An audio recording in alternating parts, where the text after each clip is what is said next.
months pregnant when she sat down at a friend's kitchen table. Moments later, her friend, William DeHaze, brought out his gun collection. He wanted to show her the gunslinging tricks that he learned on YouTube using a Western-style draw like a cowboy would. But when he spun the gun this time, it fired. And the bullet hit Catherine. She was rushed to the hospital where she died from the gunshot wound. Her unborn child died 30 minutes later. Although it was the bullet from his gun that killed them both, DeHaze was never charged because law enforcement considered the shooting an accident. But this wasn't just an accident. Catherine and her baby lost their lives because William DeHaze made a careless, negligent decision to use his weapon as a toy. According to data from the Gun Violence Archive, in the year 2015, 3 Americans died from negligent gun violence every day because an adult with a firearm used it carelessly, failed to abide by training procedures, or left a gun unattended, where it was found and fired by a child. Shocking reports from the Houston Chronicle of October 15, 2015 confirm the worst. Last year alone, every week, a toddler in America found a gun and fired it, killing themselves or someone else. Today, we will explore the crisis of negligent gun violence, the causes, and critically important solutions.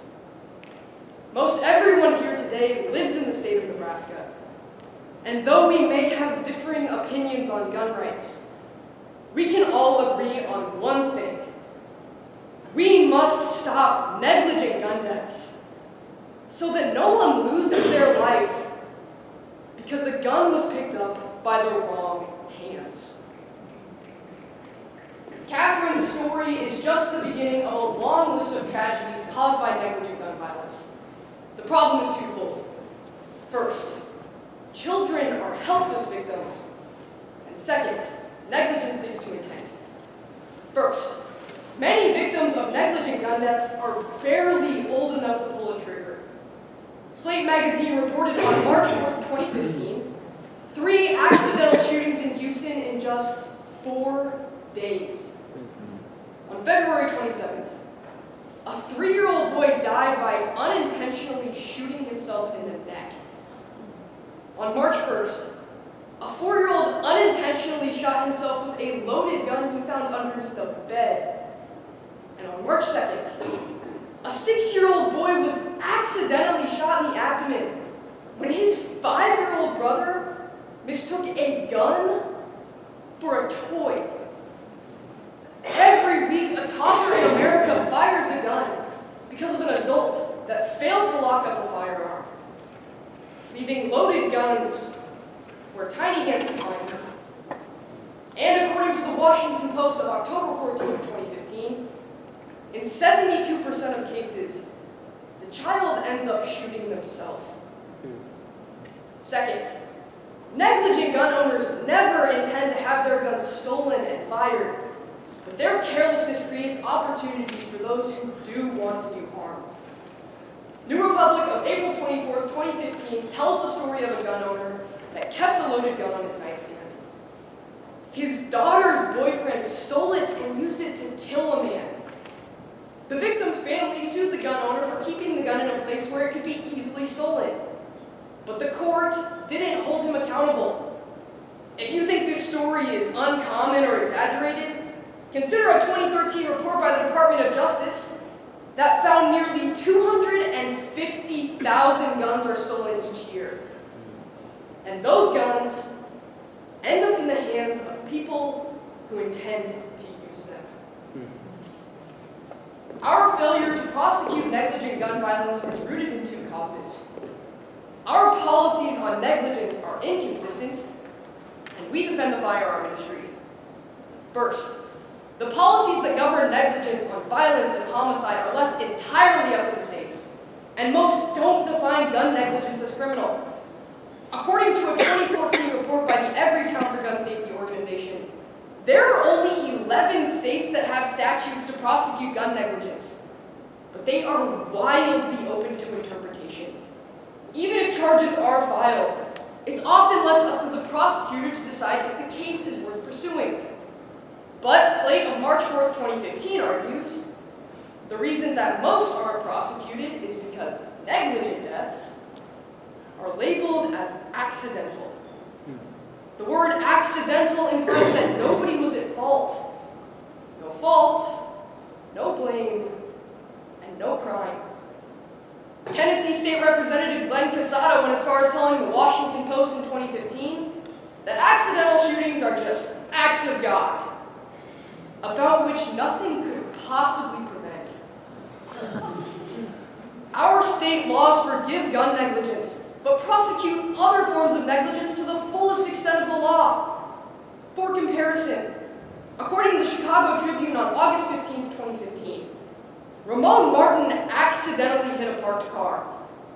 Though unintentional, he killed a child and was charged with reckless homicide. As the aforementioned New Republic explains, we are politically squeamish when it comes to defining responsible gun ownership, allowing these double standards to exist. In the United States, children are 16 times more likely to die in negligent gun violence shootings than children in other high-income countries.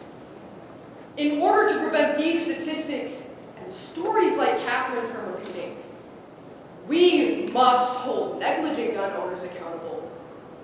Fortunately, we can look toward legal and personal solutions to stop these deaths from going unpunished. First, on a legal level, we must change the way that negligent gun deaths are prosecuted. Amanda Gailey, professor at the University of Nebraska-Lincoln and president of Nebraskans Against Gun Violence, told me in a personal interview on September 2nd, 2015, states must pass statutes that clearly articulate how negligence will be prosecuted. As Gailey told me, without a statute, there is no crime. Because the state of Nebraska currently lacks a statute, we must support an organization that is fighting to right this wrong. Nebraskans Against Gun Violence. This is a grassroots organization of volunteers that's fighting to increase accountability for gun negligence and has actually blocked legislation that lets offenders off the hook. You can join Nebraskans Against Gun Violence and play a key role in changing local policy. Visit nagv.org. Plus, it's free. Second, on a personal level, we need to change the way that we approach gun negligence in our state. When a mass shooting happens, we say, it wasn't the weapon, it was the gun owner. But when something negligent happens, we say, it wasn't the gun owner, it was the weapon. This flip-flopping makes it impossible for us to foresee a gun-safe future in America. If you're a gun owner, ensure that you have the proper training. I have a handout with a list of resources as well as steps for basic gun safety. Even if you don't own a gun, take the information and share it with friends and family who do. It's time to take responsibility for thousands of deaths that could have been prevented if they had been given the proper attention. Catherine Hoover lost her life because of an irresponsible gun owner that never had to face up to his actions. Until we hold people accountable, nothing will change. It's time for Nebraska to become a leader in taking responsibility for thousands of negligent gun deaths. It's easy to believe that something like this couldn't happen to anyone in this room. And to make sure that it never does, we need to play a more active role